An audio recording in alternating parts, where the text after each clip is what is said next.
small place. We cover an area of a little bit more than 20,000 square kilometers with only 9 million citizens. Because of the situation in Israel, first of all, we understand that every product needs to be global. So it's not enough for us to do business only in Israel. And we need to start to practice our English as a second language, which is a challenge for me and for the majority of the population in Israel. We need to kind of understand that we got our declarations of independence only in 1948. And as you said, it's kind of a melting pot.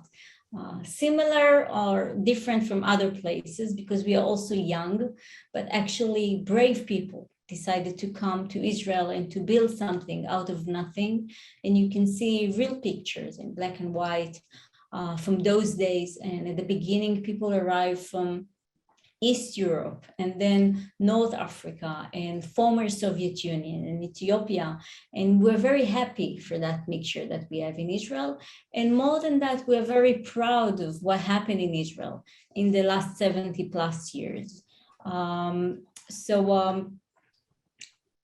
Just to add to that, that because of the situation in Israel, we have a mandatory service, both for men and women. So the majority, I'm not sure if the majority, but actually many of us as girls, we served 2 years in the army and men for 3 years in the army before being an officer. So it's just this is just the beginning, but actually all of us either served in the army in the past or we are still serving, okay? As for the Jew population and not the religious one. And actually what happened is that the values of the IDF, the Israeli Defense Forces, became the values of the civilian. So if soldiers use courage in the battle, later on the civilians will use courage in our daily life and also in business. If in the army we learn how to plan, we also learn that any plan can be changed at any moment, and we learn how to use improvisation in our life. And as for teamwork, the way we see it is one for all and then all for one. Few words that I think it can be good for you to practice if you want, as for breaking the ice, for understanding the local culture. So, Yeh Beseder, do you know what's the meaning? No, so it's kind of everything will be okay, relax, okay? Don't quote me for that, and I know that I'm recorded right now, but people promised me to delete this record in 2 weeks, so please don't record me for that.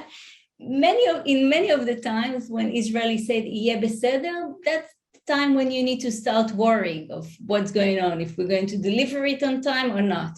But it's a term that we're using in Israel often, Yeh Beseder. Another word to practice is tachlis, bottom line, okay? So when you normally, with your amazing English from the UK, from Canada, from the US, you send us long emails, we are looking for the bottom line, and we do like that. What's the bottom line, okay? What's the plan? Bullet. So we call it tachlis. Okay, Rudy, what's going on? I see you clapping, but I cannot hear you. Well, I'm in sales, so I want to know what the bottom line is, and so I exactly. So you can call them and be Israeli and tell them, talk to me tachlis, right? That's it. Bottom line.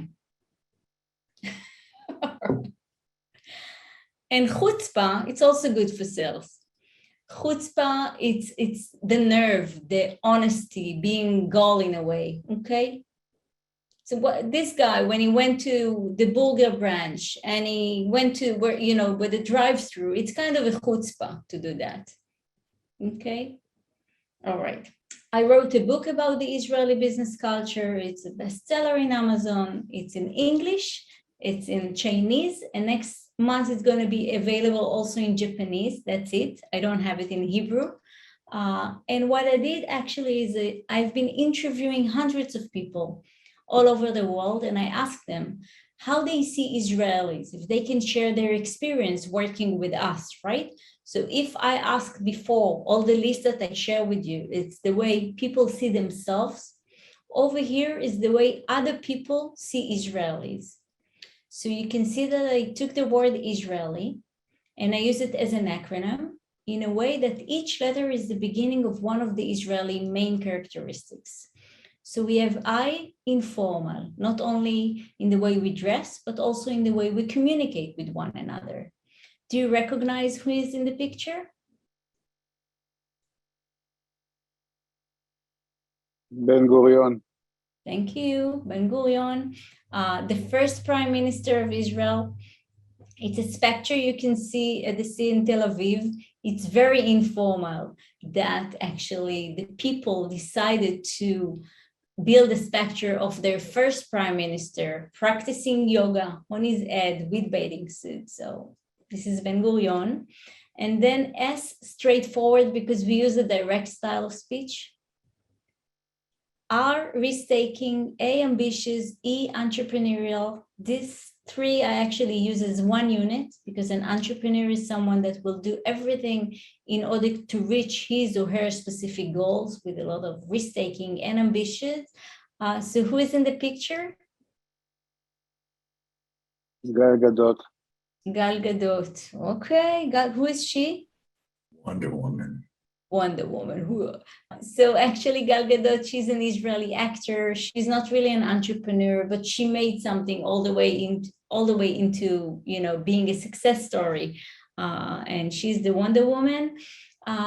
She, as I said, she's not really an entrepreneur, but she's here because the majority of the people that participate in my lecture don't really recognize Ben-Gurion, but they do recognize Gal Gadot, and it's a beautiful picture, and she deserves a spot. And then L, loud, not only for our voices, but also for the intense life that we have in Israel. And the last I is for improvisational, because we try to think always outside of the box.